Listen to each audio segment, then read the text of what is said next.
One freezing winter night in Duluth, Minnesota, while the city hurried home to escape the storm while headlights blurred through falling snow and the wind erased every footprint behind it, a police officer on night patrol saw something that did not belong in the middle of the road.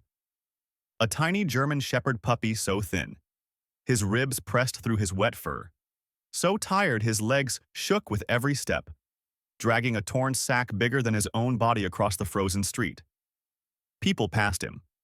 Some stepped over the sack. Others looked away. No one stopped, but the puppy did not stop, because something inside that sack mattered more than the cold, more than the pain, more than fear.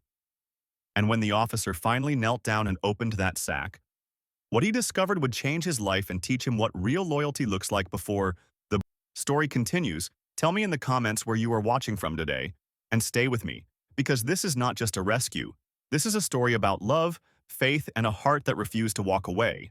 Begins the way Duluth often begins its hardest nights, with Lake Superior breathing cold through the streets like an old giant turning in its sleep. Snow falls in thick, slow sheets that mute the city's edges, softening traffic lights into halos and turning every sidewalk into a quiet test of will.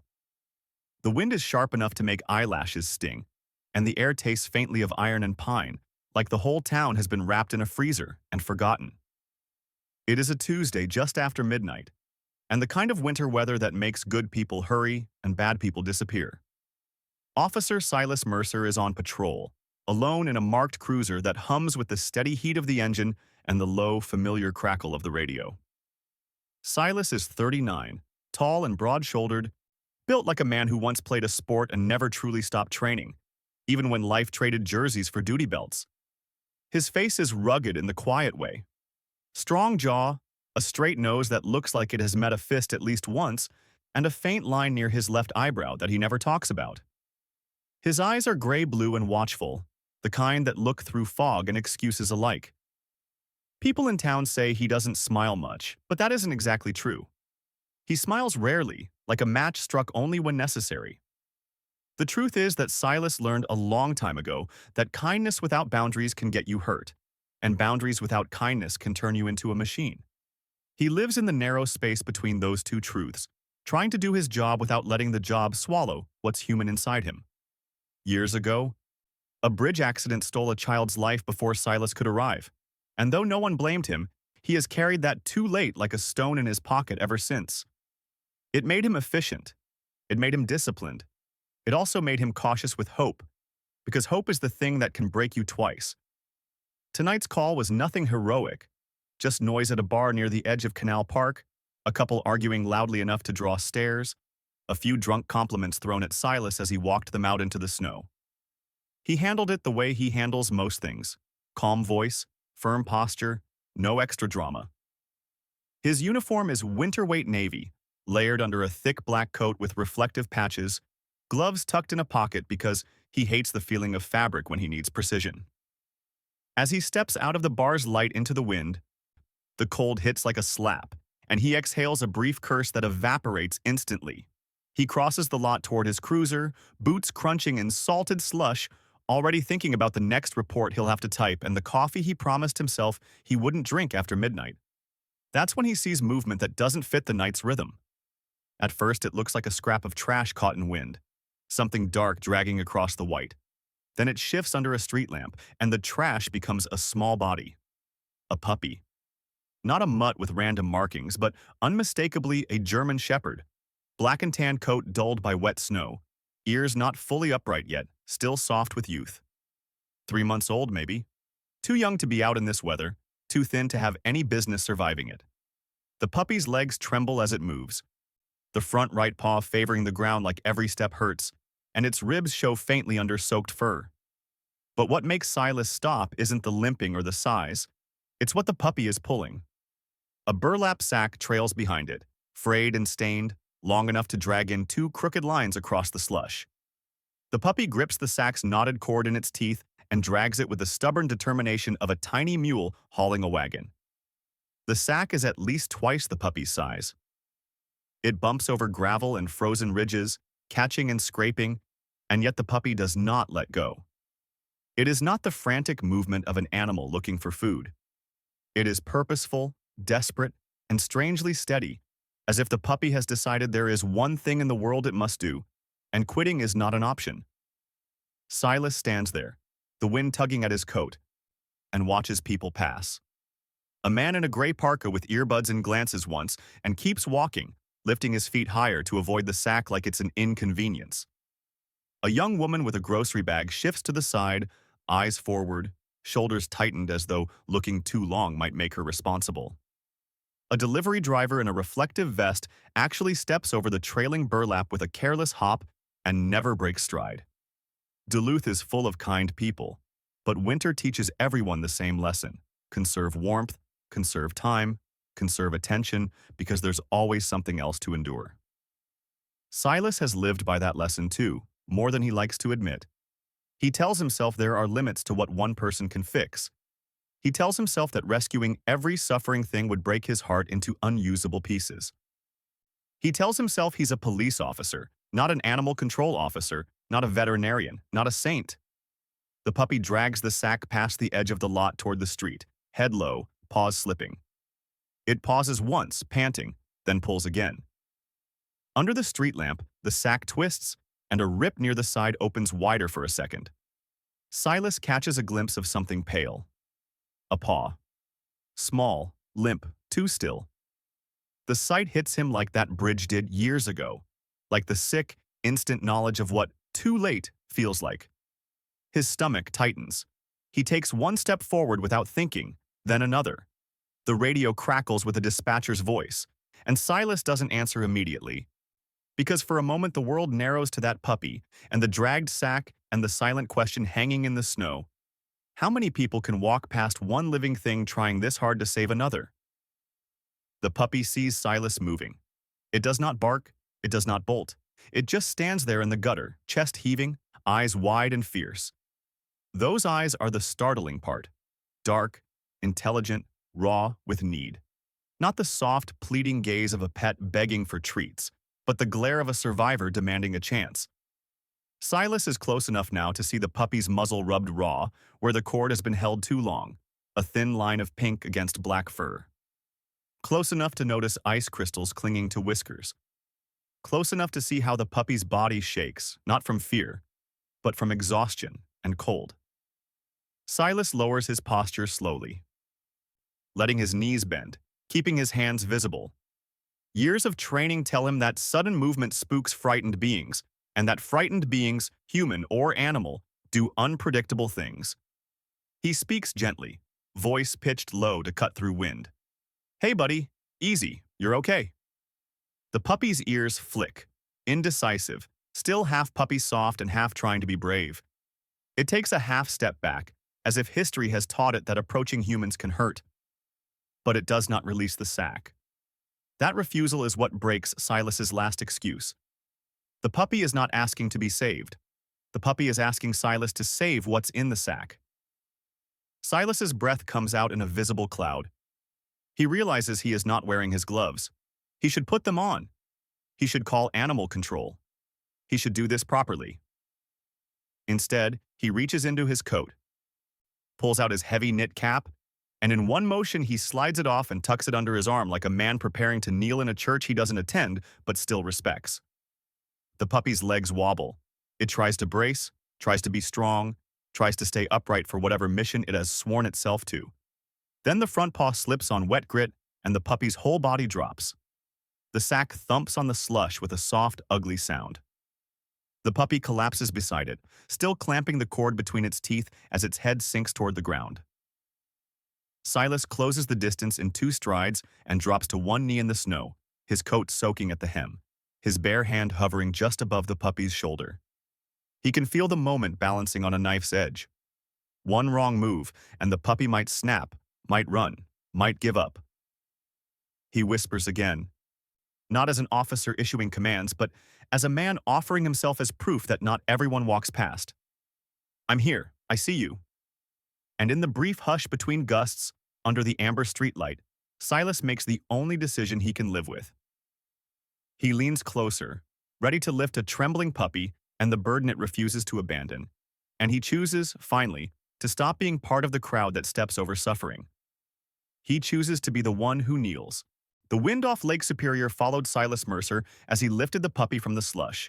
The cold cut through his sleeves instantly, burning his forearms, but the dog's body in his hands was colder still, light, fragile, trembling as if winter itself were trying to shake it apart.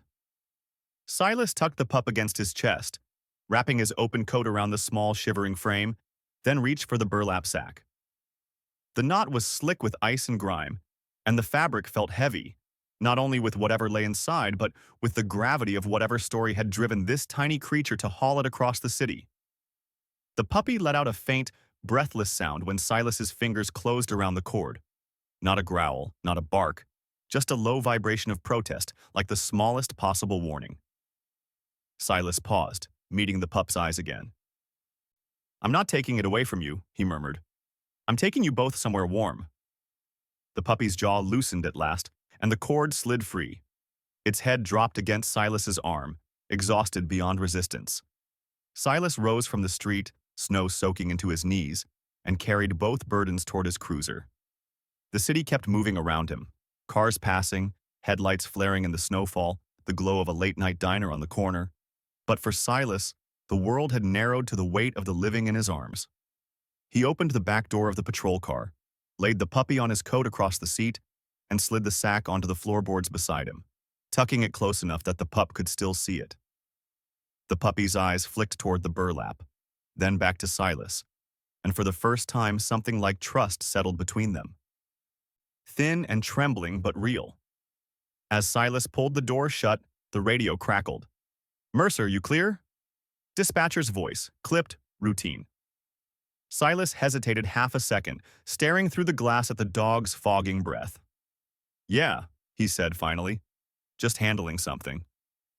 He did not elaborate. He drove through the storm with the care of a man carrying glass, avoiding potholes, braking long before intersections. The heater blasted, filling the cruiser with a smell of warm plastic and old coffee. The puppy shifted, lifting its head with effort, eyes fixed on the sack as if checking that the world had not stolen what it was sworn to protect. When Silas reached the station, he parked in the side bay and killed the engine. The building loomed gray and familiar, a place of rules and reports in fluorescent light. He scooped the puppy again, coat and all, and lifted the sack with his free hand. Inside, the desk officer on duty was Marianne Holt, 52, short, compact, hair in a permanent steel gray bob, eyes sharp behind square glasses. Marianne had been a dispatcher once, had lost a husband to a heart attack 10 years ago, and had built her second life out of coffee, crossword puzzles, and an unspoken vow to keep everyone else breathing. She looked up as Silas came through the door. "Mercer," she said, then stopped. "What on earth?" Silas's mouth twitched. "Found a situation." Marianne rose, already moving around the counter. She crouched, studying the puppy with practiced gentleness. "Shepherd?" she said. "Young? 3 months, maybe." "He's freezing," Silas nodded. "And he wouldn't drop this." He nudged the burlap sack with his boot. Marianne's gaze flicked to it, then back to the puppy. "What's in there?" Silas didn't answer. He didn't know yet, and some part of him was afraid of knowing. He laid the puppy on a blanket from the supply closet, and Marianne brought hot packs and wrapped them in towels.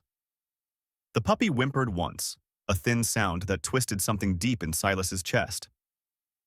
"Hey," he said softly, "you're okay. You're inside now."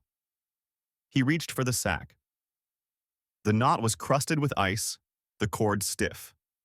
His fingers fumbled. Marianne's hand hovered, then withdrew. This was his moment to open. Silas worked the knot loose and pulled the fabric apart. The smell hit first, wet fur, cold, and something faintly metallic. Then he saw the second puppy. A female German shepherd, same black and tan markings, same age, same fragile bones, lying motionless on the station's linoleum. Her fur near the ears was stiff with frost, her eyes half-lidded and glazed, her chest barely moving if at all. The male pup, because Silas now knew this one was male, lifted his head and let out a broken, soundless whine. Silas's breath caught. He pressed 2 fingers to the female's ribs, then to her throat. Nothing obvious. "Marianne," he said, voice tight. "Get me a phone." Marianne had already grabbed one.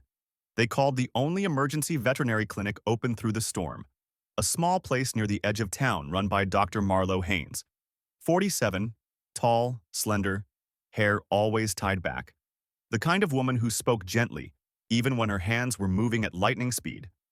"Bring her now," Haynes said through the speaker. "Keep her warm. Don't give her food or water." Silas wrapped the female puppy in another towel, placed her against the heater vent in the cruiser, and positioned the male beside her. The male's nose pressed into the towel, touching her side, his body curved protectively, as if forming a shield against the cold and the world. They drove. The roads were nearly empty, the city hushed under falling snow. At the clinic, lights blazed in the windows like a promise. Dr. Haynes met them at the door with two technicians.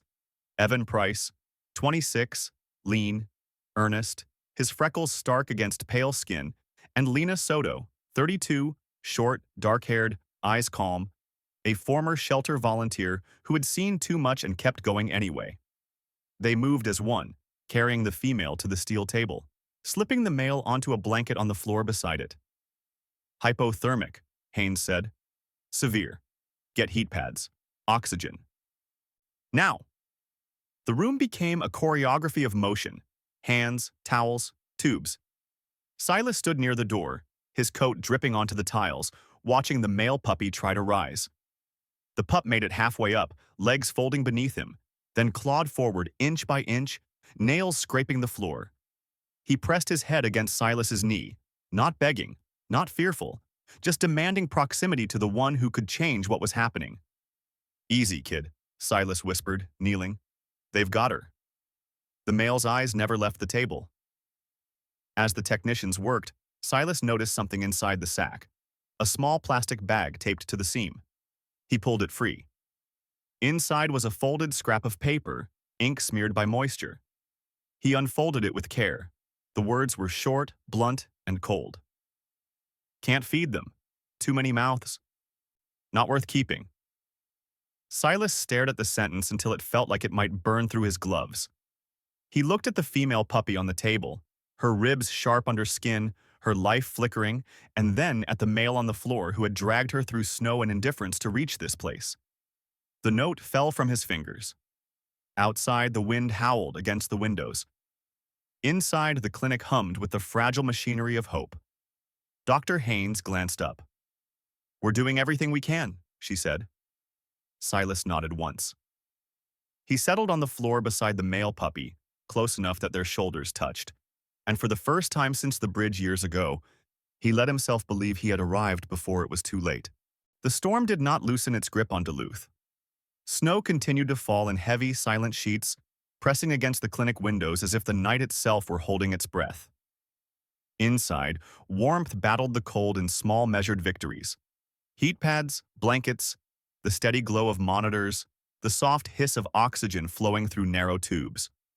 Dr. Marlo Haynes moved between stations with the calm of someone who had learned how to carry panic without letting it spill. At 47, she had the kind of posture that spoke of decades spent leaning over fragile bodies, her dark hair streaked faintly with silver and pulled into a knot at the base of her neck. Her voice was low, unhurried, the sound of a steady hand guiding others through chaos. Evan Price hovered near her shoulder, lanky and anxious, his youthful face pale under the fluorescent lights, while Lena Soto moved quietly between drawers and cabinets, compact and focused, her dark eyes sharp with practiced empathy. On the steel table lay the female puppy, her small chest barely rising beneath layers of towels, her body still cold despite the spreading warmth. They had named her Nova for the chart, a placeholder more hopeful than medical, because every life deserved a name even before it was safe. On the floor beside the table, the male puppy lay on a thick blanket, his body curved toward Nova, his eyes never leaving her. They named him Atlas because even now, in his exhaustion, he looked like a creature holding up the world. Silas Mercer sat cross-legged beside him, his back against the wall, coat draped around his shoulders like a borrowed tent. He had not moved since the team started treatment. His radio lay silent in his pocket. Outside, the wind howled across the frozen lake, But inside the clinic, every sound felt magnified. The beep of monitors, the shuffle of boots, the hum of heaters. Atlas stirred.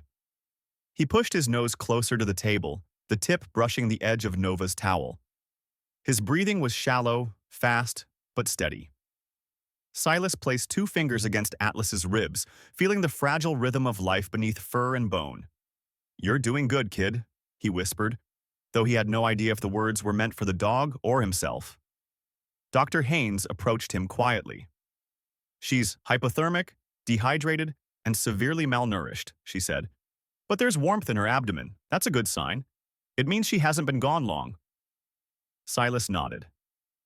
He watched as Lena adjusted the oxygen mask over Nova's snout, her movements gentle as if the puppy might shatter under careless hands.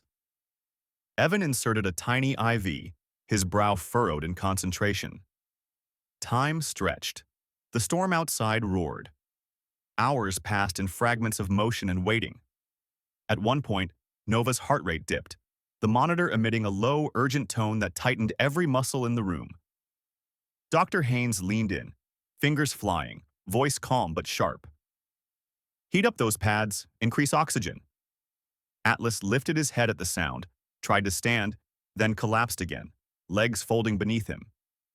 He clawed forward, nails scraping the tile, leaving thin white streaks behind. Silas slid in front of him, blocking his path just long enough to catch his eye. "She's right there," he said softly. "They're helping her." "You brought her this far." Atlas pressed his head into Silas's knee, trembling, his gaze never straying from the table. The note lay on a nearby counter, the words, "Too many mouths, not worth keeping," still visible beneath a paperweight. Silas could not bring himself to fold it away. It felt like a crime to hide the thing that had nearly ended 2 lives. Midnight crept closer. Snow piled high against the clinic door. The staff rotated in shifts, but no one truly left. Coffee went untouched. The air smelled of antiseptic and wet fur and exhaustion. At some point, Dr. Haynes knelt beside Silas, lowering herself to eye level with Atlas. "He's remarkable," she said quietly. "Most animals in his condition would have collapsed long before reaching us." Silas looked down at the dog. He didn't give himself that option. As the hours dragged on, Silas's thoughts wandered to the bridge years ago. The cold water, the flashing lights, the child's face when they pulled him from the wreck. He had told himself he was finished hoping that night. Yet here he was, hoping again, in a clinic lit by flickering fluorescence, beside a dog who had taught him that staying was sometimes the bravest thing anyone could do. Around 2 a.m., Nova's breathing faltered.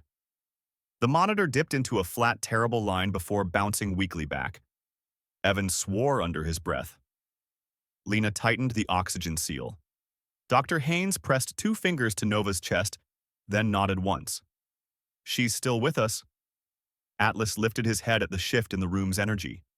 He let out a sound that was almost a growl, almost a cry. He forced himself to his feet, staggered, then collapsed again. Silas wrapped an arm around him, steadying his shaking body. "Easy," he murmured. "You don't have to do everything." Atlas did not understand the words, but he understood the tone. He rested his head against Silas's thigh, breathing in shallow bursts, watching his sister. Near dawn, the storm finally began to quiet.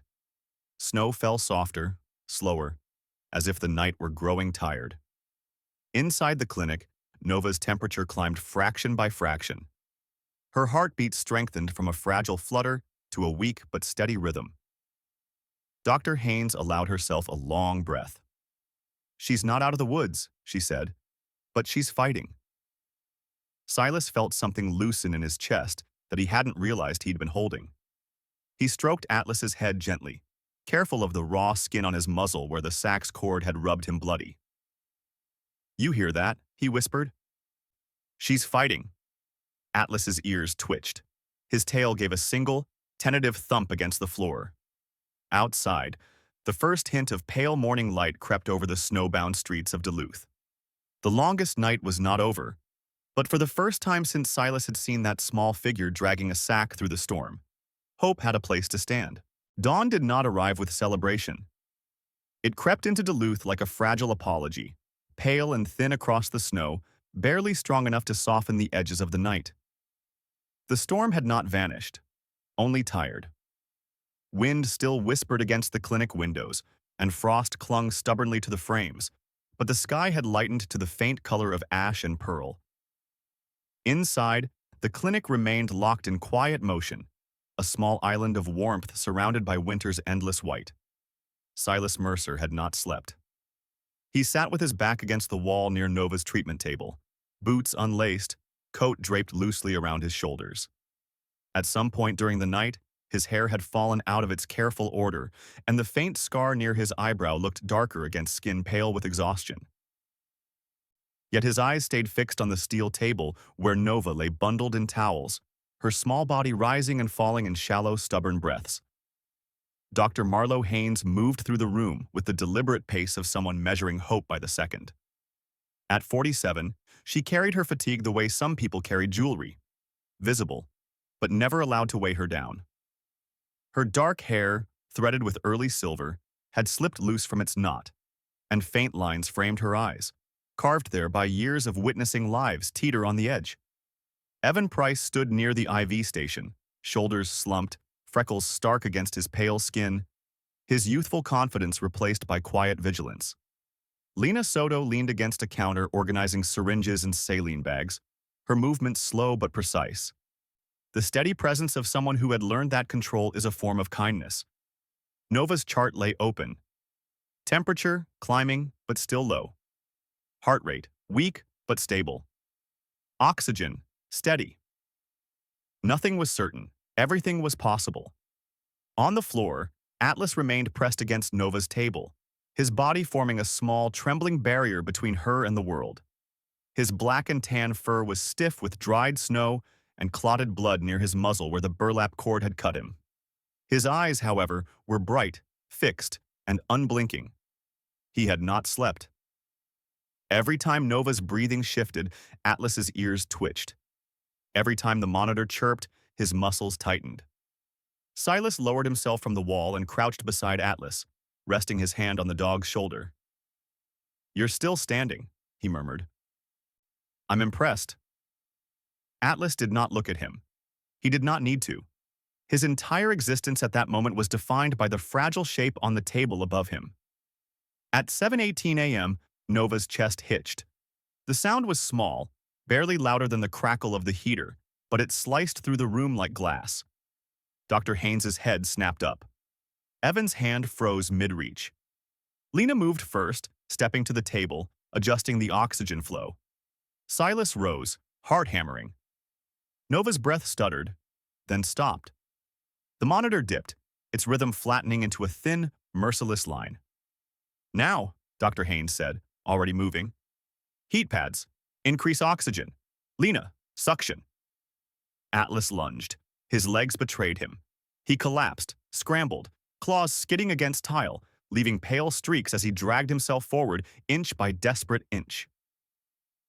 A sound tore from his throat, half howl, half plea. The raw voice of something that refused to understand endings.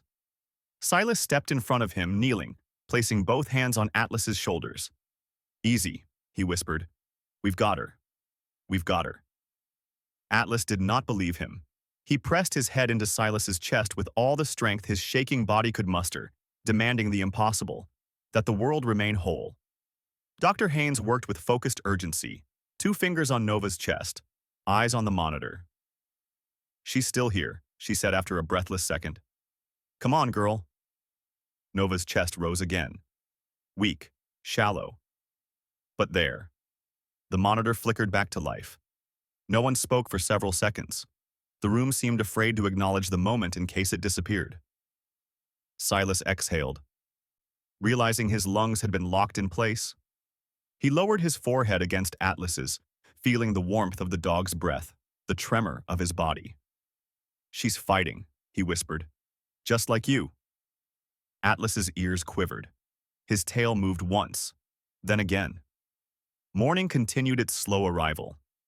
Outside, the snow reflected the growing light, turning the world into a sheet of white fire. Inside, Nova's temperature crept upward, fraction by fraction, Dr. Haynes adjusted her chart, her pen steady. "She's not out of danger," she said quietly, "but the window is closing." Silas sank back to the floor beside Atlas. Fatigue pressed into his bones, but something inside him refused to lie down. He thought of the bridge again, the icy water, the flashing lights, the sound of sirens slicing through night. He had promised himself that hope was a liability, yet here he was, hoping anyway. Hours passed. At 10:42 a.m., Nova's eyelids fluttered. Evan noticed first. "Dr. Haynes." They all leaned in. Nova's eyes opened a fraction, unfocused, clouded, but open. Atlas stood. His legs shook violently, muscles weak from cold and hunger, but he stood. He took one unsteady step toward the table, then another, pressing his nose against the edge of the towel that covered Nova's side. Nova's gaze drifted. Found him. The moment hung suspended between them. Silas felt something break loose in his chest, something he had been carrying for years without knowing its weight. "She sees him," Lena whispered. Nova did not move much. She could not. But her breathing changed. Slower, deeper, more deliberate. Dr. Haynes straightened. "That's good," she said, and for the first time since the night before, there was something close to a smile in her voice. Atlas's tail thumped once, then stilled, as if he were afraid that too much movement might frighten her away again. The clinic exhaled. Outside, Duluth moved into its day. Plows scraping streets, doors opening, people returning to their routines, unaware that inside this small building a war had been fought and partially won. Silas remained on the floor beside Atlas, his hand resting on the dog's back, his eyes on Nova's small, stubborn form. The night had tried to take them. Morning, it seemed, had decided otherwise. By the time the afternoon light began to soften the snow outside the clinic, Duluth no longer looked like a battlefield. The plows had carved narrow rivers through the drifts, the sky had turned from steel gray to pale blue, and the wind had finally loosened its grip on the city. But inside the clinic, the war for Nova's life was not over. It had simply entered its most fragile phase. Dr. Marlo Haynes had not removed her coat since dawn. At 47, she moved with the restrained precision of someone who had learned that fatigue could never be allowed to show itself in her hands. Her voice remained calm, but the lines at the edges of her eyes deepened as the hours dragged on. She checked Nova's vitals every 15 minutes. Temperature, slowly climbing. Heart rate, weak but consistent. Oxygen saturation, holding. Nothing miraculous, nothing hopeless. Nova lay bundled in layers of warm towels, the heat lamp casting an amber halo over her small body. Her eyes remained open now, not bright, not clear, but present. They drifted lazily around the room as though she were learning the shape of the world all over again. Atlas never left her side. The male puppy's body had finally stopped trembling, though exhaustion pulled at every movement. His black and tan coat had begun to dry, revealing the deep sable patterns beneath the grime. His ears still hadn't fully decided whether to stand or fold, giving him a perpetually uncertain expression, as if bravery and fear were constantly negotiating ownership of his face. The raw wound on his muzzle had been cleaned and bandaged by Lena, who had whispered to him the whole time in Spanish, her voice low and steady like prayer. Atlas had endured the cleaning without protest, eyes never leaving Nova. Silas Mercer remained on the floor beside him. Sometime late in the morning, he had removed his duty belt and set it aside, the weight of it suddenly feeling unnecessary in a room where the only weapons were time and hope. He leaned against the wall, one knee bent, one arm resting across Atlas's back. His gray-blue eyes were rimmed with red now, his jaw rough with unshaven stubble, the faint scar near his eyebrow more visible than ever. Yet there was a softness to his posture that none of his fellow officers would have recognized. The stillness of a man who had finally decided to stop running from the thing that hurt. A little after noon, Evan returned from the supply closet with a syringe of glucose solution. "She needs calories," Dr. Haynes said. "Very small amounts." Silas leaned forward as Lena gently opened Nova's mouth and let a single drop touch her tongue. For a moment, nothing happened. Then Nova's tongue twitched. Evan sucked in a breath. Lena froze. Dr. Haynes's eyes sharpened. Nova's jaw moved, slowly, uncertainly, and she swallowed. Silas felt Atlas's body go rigid under his arm. Nova's eyes fluttered. She swallowed again. She took it, Evan whispered, as if afraid the words might scare the moment away. Dr. Haynes allowed herself a breath. Good girl. They repeated the process. Another drop, another swallow. Atlas's tail made the smallest possible arc against the floor. Silas smiled for the first time in 2 days. The rest of the afternoon unfolded in cautious increments. Nova accepted tiny sips of glucose water. Her muscles twitched when Lena touched her paws. Once, when Silas shifted on the floor, Nova's gaze followed the movement. At 3:07 p.m., Nova lifted her head. It was barely an inch and it cost her everything, but it happened. Atlas surged forward, placing his nose beneath her chin as if offering support. Nova wobbled, then let her head fall gently against his. The room went silent. Dr. Haynes closed her eyes for one long second. "Welcome back," she murmured. Outside, the clinic door opened and closed as the world continued its ordinary routines. A woman with a cat in a carrier. A man picking up antibiotics for his Labrador. None of them knew that a miracle was learning how to breathe in the corner of the building. Later that evening, Nova attempted something no one expected. She tried to stand. Her front legs pushed first. Thin and shaking, her body lifting halfway before gravity reclaimed her, and she collapsed into the blankets with a soft, confused whimper. Atlas jumped, then immediately crouched beside her, licking her face with frantic devotion. Silas chuckled, the sound surprising him. "Careful, soldier. She's tougher than she looks." Nova tried again. This time she got all 4 paws under her for a brief, glorious moment before collapsing once more. But when she fell, she did not cry. She simply looked up at Atlas as if asking, "Was that right?" Atlas barked, sharp, bright, triumphant. The sound startled Evan so badly he nearly dropped his clipboard. Dr. Haynes laughed. Actually laughed. "Looks like she wants to live," she said. As dusk approached, Dr. Haynes finally addressed the question Silas had been avoiding. "They'll need somewhere to go," she said quietly. Silas nodded. "I know." He had already made the call to animal control, already arranged temporary medical foster status through the department. He would take them home, at least for now, until they were stable enough for the next step. He looked down at Atlas and Nova, pressed together beneath the warm light, 2 small bodies that had crossed an entire frozen city for each other. "I'm not separating them," he said. Dr. Haynes met his eyes. "Good." Night fell gently over Duluth. The city lights blinked on, reflected in the fresh snow like stars caught in ice. Inside the clinic, Nova slept at last. Deep, real sleep. Atlas curled against her crate, his breathing finally slow and steady. Silas remained seated beside them long after the staff had moved to the front office. For the first time since the bridge, he allowed himself to believe that tomorrow might not hurt as much as yesterday.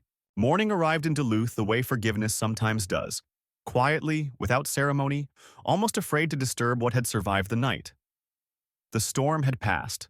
The sky above Lake Superior opened into a pale blue field, brushed with streaks of gold, and the snow on the streets no longer felt like an enemy, only a memory of one.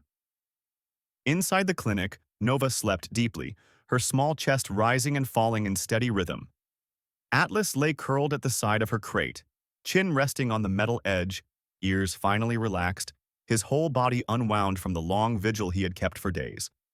Silas Mercer had dozed in the chair beside them, boots off, coat folded under his head like a makeshift pillow. His radio sat silent on the table, the world giving him this one small truce. Dr. Marlowe Haynes moved through the room with a clipboard in hand, checking Nova's vitals. At 47, she wore exhaustion and pride in equal measure. The lines around her eyes softened when she watched the 2 puppies breathe together. "Vitals are stable," she whispered to Silas when he stirred. "She's not in danger anymore." Silas straightened slowly, the words sinking in like sunlight through frozen ground. By mid-morning, Nova was awake again, alert enough now to track motion across the room. Atlas lifted his head at the slightest sound of her breathing changing, as if his soul had learned her rhythm and refused to forget it. When Lena arrived with a small bowl of warm formula mixed with soft food, Nova accepted it without hesitation. She ate slowly, clumsily, each bite an act of courage. Atlas sat beside her, eyes wide, clearly convinced that the world might still try to steal this moment if he looked away too long.